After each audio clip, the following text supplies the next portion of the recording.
ಈ ಯುವ ಸಂಸದನ ಹೇಳಿಕೆಗೆ ಪಾಕ್ ರಕ್ಷಣಾ ಸಚಿವ ಅಕ್ಷರಶಃ ನಲುಗಿ ಹೋಗಿರುವುದು ಪಕ್ಕ. ಪಶ್ಚಿಮ ಬಂಗಾಳ ವಿಧಾನಸಭಾ ಚುನಾವಣೆ ನಡೀತಾ ಇದೆ. ಪ್ರಚಾರದ ವೇಳೆ ಪಾಕ್ ರಕ್ಷಣಾ ಸಚಿವರಿಗೆ ಖಡಕ್ ಎಚ್ಚರಿಕೆಯನ್ನ ಪಶ್ಚಿಮ ಬಂಗಾಳದ ಡೈಮಂಡ್ ಹಾರ್ಬರ್ ಲೋಕಸಭಾ ಕ್ಷೇತ್ರದ ಸಂಸದ ಅಭಿಷೇಕ್ ಬ್ಯಾನರ್ಜಿ ನೀಡಿದ್ದಾರೆ. ಹಾಗಾದ್ರೆ ಪಾಕ್ ರಕ್ಷಣಾ ಸಚಿವ ಖ್ವಾಜಾ ಆಸಿಫ್ ನೀಡಿದ ಹೇಳಿಕೆ ಏನು? ಅಭಿಷೇಕ್ ಬ್ಯಾನರ್ಜಿ ನೀಡಿದ ವಾರ್ನಿಂಗ್ ಏನು? ಸಂಸದ ಅಭಿಷೇಕ್ ಬ್ಯಾನರ್ಜಿಯ ಹಿನ್ನೆಲೆ ಏನು? ಪಾಕ್ ಸಚಿವನಿಗೆ ರಾಜನಾಥ್ ಸಿಂಗ್ ಕೊಟ್ಟ ಖಡಕ್ ಉತ್ತರ ಹೇಗಿತ್ತು? ಬನ್ನಿ ಇದೆಲ್ಲರ ಕುರಿತ ಒಂದು ಕಂಪ್ಲೀಟ್ ರಿಪೋರ್ಟ್ ಅನ್ನ ನೋಡ್ಕೊಂಡು ಬರೋಣ. ಅಭಿಷೇಕ್ ಬ್ಯಾನರ್ಜಿ ಯಾರು? ಹಿನ್ನೆಲೆ ಏನು? ಅಭಿಷೇಕ್ ಬ್ಯಾನರ್ಜಿ ಹೆಸರೇ ಹೇಳುವಂತೆ ಇವರು ಮಮತಾ ಬ್ಯಾನರ್ಜಿ ಅವರ ಸಂಬಂಧಿನ ಅಂತ ಕೇಳಿದ್ರೆ ಎಸ್, ಹೌದು. ಅಭಿಷೇಕ್ ಬ್ಯಾನರ್ಜಿ ಮಮತಾ ಬ್ಯಾನರ್ಜಿಯ ಸೋದರಳಿಯ. ಅಭಿಷೇಕ್ ಬ್ಯಾನರ್ಜಿ ಅವರು ಜನಿಸಿದ್ದು 7ನೇ ನವೆಂಬರ್ 1987ರಲ್ಲಿ. ಅವರು 2014ರಿಂದ ಪಶ್ಚಿಮ ಬಂಗಾಳದ ಡೈಮಂಡ್ ಹಾರ್ಬರ್ನ ಲೋಕಸಭಾ ಕ್ಷೇತ್ರದ ಸದಸ್ಯರಾಗಿದ್ದಾರೆ ಮತ್ತು 2011ರಿಂದ ತೃಣಮೂಲ ಯುವ ಕಾಂಗ್ರೆಸ್ನ ಅಧ್ಯಕ್ಷರು ಕೂಡ ಆಗಿದ್ದರು. ಅಭಿಷೇಕ್ ಬ್ಯಾನರ್ಜಿ 2014ರಲ್ಲಿ ವಾಣಿಜ್ಯ ಸ್ಥಾಯಿ ಸಮಿತಿಯ ಸದಸ್ಯರು ಕೂಡ ಆಗಿದ್ದರು. ಜೊತೆಗೆ 2014ರಲ್ಲಿ ಹಣಕಾಸು ಮತ್ತು ಕಾರ್ಪೊರೇಟ್ ವ್ಯವಹಾರಗಳ ಸಚಿವಾಲಯ ಅಡಿಯಲ್ಲಿ ಸಲಹಾ ಸಮಿತಿಯ ಸದಸ್ಯರು ಕೂಡ ಆಗಿದ್ದರು. ಇನ್ನು ಏಪ್ರಿಲ್ 2015ರಿಂದ ಮೇ 2019ರವರೆಗೆ ರೈಲ್ವೆ ಕನ್ಸರ್ವೇಷನ್ ಸಮಿತಿಯಲ್ಲಿಯೂ ಸೇವೆ ಸಲ್ಲಿಸಿದರು. ಜೂನ್ 5, 2021ರಂದು ಅವರನ್ನ ತೃಣಮೂಲ ಕಾಂಗ್ರೆಸ್ನ ಪ್ರಧಾನ ಕಾರ್ಯದರ್ಶಿಯಾಗಿ ನೇಮಿಸಲಾಯಿತು. ಅಭಿಷೇಕ್ ಬ್ಯಾನರ್ಜಿಯ ಶೈಕ್ಷಣಿಕ ಹಾದಿ. ಅಭಿಷೇಕ್ ಬ್ಯಾನರ್ಜಿ ಪಶ್ಚಿಮ ಬಂಗಾಳದ ಮುಖ್ಯಮಂತ್ರಿ ಮಮತಾ ಬ್ಯಾನರ್ಜಿ ಅವರ ಸೋದರಳಿಯ ಆಗಿದ್ದರೂ ಕೂಡ ತಮ್ಮ ವರ್ಚಸ್ಸಿನಿಂದ ರಾಜಕೀಯದಲ್ಲಿ ಮುಂದುವರೆದರು ಎಂದು ಅಲ್ಲಿನ ಹಿರಿಯ ರಾಜಕೀಯ ವಿಶ್ಲೇಷಕರು ವಿಶ್ಲೇಷಣೆ ಮಾಡ್ತಾರೆ. ಅವರು ಬಂಗಾಳಿ ಹಿಂದೂ ಕುಟುಂಬದಲ್ಲಿ ಜನಿಸಿದರು. ಅವರು ಬೆಳೆದಿದ್ದೆಲ್ಲ ಕೋಲ್ಕತ್ತಾದಲ್ಲಿ. ಅಭಿಷೇಕ್ ಬ್ಯಾನರ್ಜಿ ಅವರು ನವ ನಳಂದ ಹೈಸ್ಕೂಲ್ ಮತ್ತು MP Birla foundation higher secondary ಶಾಲೆಯಲ್ಲಿ ವ್ಯಾಸಂಗವನ್ನು ಮಾಡಿದರು. ದೆಹಲಿಗೆ ಸ್ಥಳಾಂತರಗೊಂಡ ನಂತರ ಬ್ಯಾನರ್ಜಿ ಈಗ ಕಾರ್ಯನಿರ್ವಹಿಸದ ಮತ್ತು ವಿವಾದಾತ್ಮಕ ಭಾರತೀಯ ಯೋಜನಾ ಮತ್ತು ನಿರ್ವಹಣಾ ಸಂಸ್ಥೆಯಲ್ಲಿ ಮಾನವ ಸಂಪನ್ಮೂಲ ಮತ್ತು ಮಾರ್ಕೆಟಿಂಗ್ನಲ್ಲಿ MBA ಮತ್ತು BBA ಪದವಿಗಾಗಿ ಅಧ್ಯಯನ ಮಾಡಿದರು. 2009ರಲ್ಲಿ ನವದೆಹಲಿ ಫೆಬ್ರವರಿ 24, 2012ರಂದು ಬ್ಯಾನರ್ಜಿ ತಾಯಿ ಪ್ರಜೆ ರುಜಿರಾ ಅವರನ್ನ ವಿವಾಹವಾದರು. ಈಗ ಅವರಿಗೆ ಒಬ್ಬ ಮಗ ಮತ್ತು ಒಬ್ಬಳು ಮಗಳಿದ್ದಾರೆ. ಅಭಿಷೇಕ್ ಬ್ಯಾನರ್ಜಿ ರಾಜಕೀಯ ವೃತ್ತಿ ಜೀವನ ಹೇಗಿತ್ತು? 2011ರಲ್ಲಿ ಅಭಿಷೇಕ್ ಬ್ಯಾನರ್ಜಿರವರು ತೃಣಮೂಲ ಕಾಂಗ್ರೆಸ್ನ ಸದಸ್ಯರಾಗಿ ರಾಜಕೀಯ ಪ್ರವೇಶ ಮಾಡಿದರು. ಆ ವರ್ಷ ನಡೆದ ವಿಧಾನಸಭಾ ಚುನಾವಣೆಯಲ್ಲಿ ಪಕ್ಷವು 34 ವರ್ಷಗಳ ಕಾಲ ಅಧಿಕಾರದಲ್ಲಿದ್ದ ಕಮ್ಯುನಿಸ್ಟ್ ಪಕ್ಷ ನೇತೃತ್ವದ ಎಡರಂಗ ಆಡಳಿತವನ್ನು ಸೋಲಿಸಿತ್ತು. 2011ರಲ್ಲಿ ಅಭಿಷೇಕ್ ಬ್ಯಾನರ್ಜಿರವರು ಅಖಿಲ ಭಾರತ ತೃಣಮೂಲ ಯುವ ಕಾಂಗ್ರೆಸ್ನ ರಾಷ್ಟ್ರೀಯ ಅಧ್ಯಕ್ಷರಾಗಿ ಆಯ್ಕೆ ಆಗ್ತಾರೆ. ಅವರನ್ನ ತೃಣಮೂಲ ಕಾಂಗ್ರೆಸ್ನ ಯುವ ಐಕನ್ ಆಗಿ ಹೊರಹೊಮ್ಮುತ್ತಾರೆ. ಬ್ಯಾನರ್ಜಿ 2014ರ ಲೋಕಸಭಾ ಚುನಾವಣೆಯಲ್ಲಿ ಡೈಮಂಡ್ ಹಾರ್ಬರ್ ಕ್ಷೇತ್ರದಿಂದ ಅಭ್ಯರ್ಥಿಯಾಗಿ TMCಯನ್ನು ಪ್ರತಿನಿಧಿಸುತ್ತಾರೆ.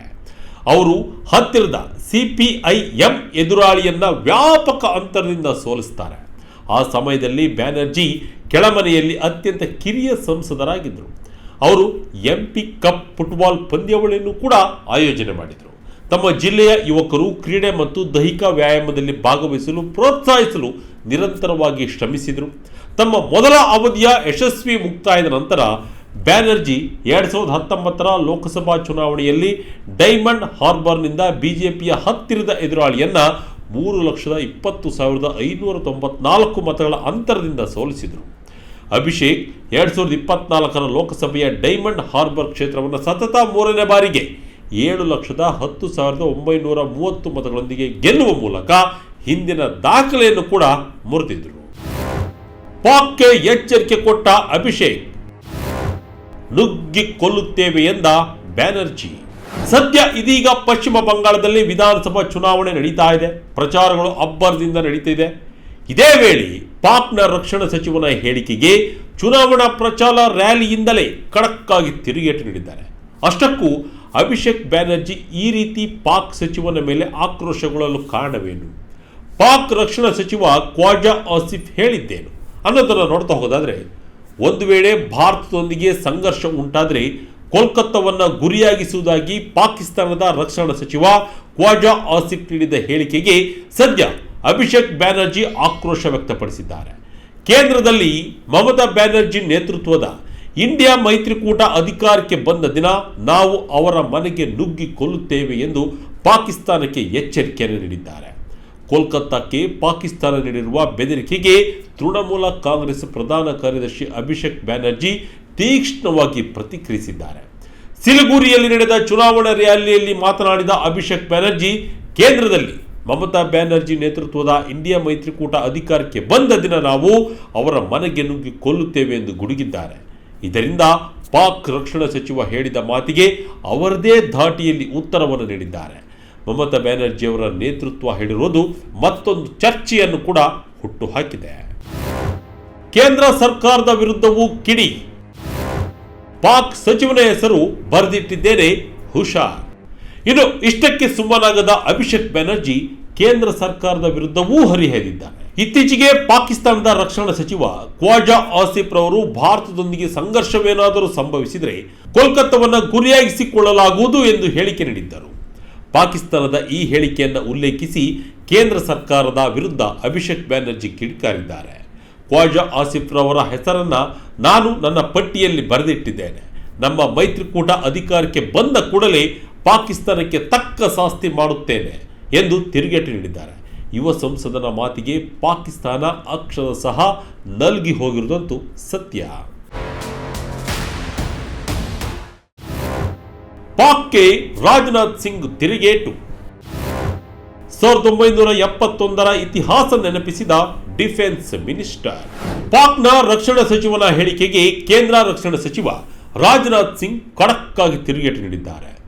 ಪಾಕ್ ಏನಾದರೂ ಬಂಗಾಳದ ಮೇಲೆ ಕಣ್ಣಿಟ್ಟರೆ ಅದೆಷ್ಟು ತುಂಡಾಗಿ ಹೋಗುತ್ತೋ ಗೊತ್ತಿಲ್ಲ ಎಂದು ತೀಕ್ಷ್ಣವಾಗಿ ತಿರುಗೇಟು ನೀಡಿದ್ದಾರೆ.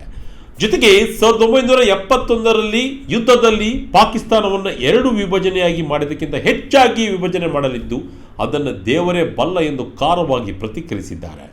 ಹಾಗಾದರೆ 1971ರಲ್ಲಿ ಏನಾಗಿತ್ತು ಎಂಬುದನ್ನು ನೋಡೋದಾದರೆ, ಬಾಂಗ್ಲಾ ವಿಮೋಚನೆಯ ಸಮಯದಲ್ಲಿನ ಭಾರತ ಪಾಕಿಸ್ತಾನ ನಡುವಿನ ಯುದ್ಧವನ್ನ ಸ್ಮರಿಸಿಕೊಳ್ಳುವಂತೆ ಮಾಡಿದೆ. ಸುಮಾರು 55 ವರ್ಷಗಳ ಹಿಂದೆ ನಡೆದ ಭಾರತ ಪಾಕಿಸ್ತಾನ ಯುದ್ಧದ ಬಳಿಕ ಭಾರತದ ಮಿಲಿಟರಿ ಹಸ್ತಕ್ಷೇಪದಿಂದಾಗಿ ಅಂದು ಪೂರ್ವ ಪಾಕಿಸ್ತಾನವಾಗಿದ್ದ ಬಳಿಕ ಬಾಂಗ್ಲಾದೇಶ ಎಂಬ ಸ್ವತಂತ್ರ ರಾಷ್ಟ್ರವಾಗಿ ಮಾರ್ಪಟ್ಟಿತ್ತು. ಈ 1971ರ ಯುದ್ಧದಲ್ಲಿ 90,000ಕ್ಕೂ ಹೆಚ್ಚು ಪಾಕಿಸ್ತಾನಿ ಸೈನಿಕರು ಶರಣಾಗಿದ್ದು, ಈ ಯುದ್ಧವು ಆಧುನಿಕ ಇತಿಹಾಸದಲ್ಲಿ ಒಂದು ದೇಶ ಕಂಡಂತಹ ಅತಿದೊಡ್ಡ ಮಿಲಿಟರಿ ಸೋಲುಗಳಲ್ಲಿ ಒಂದಾಗಿದೆ.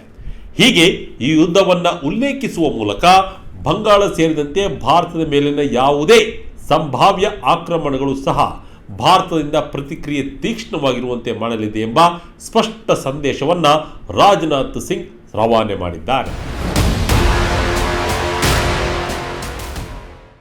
ಒಟ್ಟಿನಲ್ಲಿ ಪಾಕ್ ಸಚಿವನ ಹೇಳಿಕೆಗೆ ಭಾರತ ಮುಟ್ಟಿ ನೋಡಿಕೊಳ್ಳುವಂತೆ ತಿರುಗೇಟು ನೀಡಿದೆ. ಇತ್ತ ಅಭಿಷೇಕ್ ಬ್ಯಾನರ್ಜಿ ಮನೆಗೆ ನುಗ್ಗಿ ಕೊಲ್ಲುತ್ತೇವೆ ಎಂದು ಆಕ್ರೋಶ ಭರಿತದ ಮಾತುಗಳನ್ನು ಆಡಿದರೆ, ಇತ್ತ ರಕ್ಷಣಾ ಸಚಿವರು ಉದಾಹರಣೆ ಸಮೇತ ಪಾಕ್ಗೆ ತಿರುಗೇಟು ನೀಡಿದ್ದಾರೆ. ಪಾಕಿಸ್ತಾನ ಮೊದಲಿನಿಂದಲೂ ಕೂಡ ತನ್ನ ಬಾಯಿ ಮಾತಿನಿಂದಲೇ ಭಾರತವನ್ನು ಕೆಣಕ್ತಾ ಇದೆ. ಏನಾದರೂ ಗಡಿ ದಾಟಿ ಬಂದರೆ ಏನಾಗುತ್ತದೆ ಎಂಬುದು ಈಗಾಗಲೇ ಹಲವು ನಿದರ್ಶನಗಳನ್ನು ಭಾರತ ನೀಡಿದೆ. ಆಪರೇಷನ್ ಸಿಂಧೂರದಲ್ಲಿ ನಡೆದ ಆ ತಿರುಗೇಟನ್ನು ಸಹಿಸಿಕೊಳ್ಳಲಾಗದೆ ಪಾಕಿಸ್ತಾನ ವಿಲವಿಲ ಅಂತ ಒದ್ದಾಡಿರುವುದನ್ನು ನಾವೆಲ್ಲ ನೋಡಿದ್ದೇವೆ. ಆದರೆ ಕದನ ವಿರಾಮ ಬಿಟ್ಟರೆ ಆಪರೇಷನ್ ಸಿಂಧೂರ ನಿಂತಿಲ್ಲ ಅನ್ನೋ ಸಂದೇಶವನ್ನ ಅಂದೇ ಭಾರತ ಕೂಡ ನೀಡಿದೆ. ಇನ್ನು ಆಪರೇಷನ್ 2.0 ಆರಂಭವಾದರೆ ಪಾಕ್ನ ಸ್ಥಿತಿ ಏನಾಗಬೇಡ, ಜಸ್ಟ್ ಇಮ್ಯಾಜಿನ್ ಮಾಡ್ಕೊಳ್ಳೋಕ್ಕೂ ಆಗಲ್ಲ ಅನ್ನೋದು ಪಾಕಿಸ್ತಾನಕ್ಕೂ ಗೊತ್ತಿದೆ.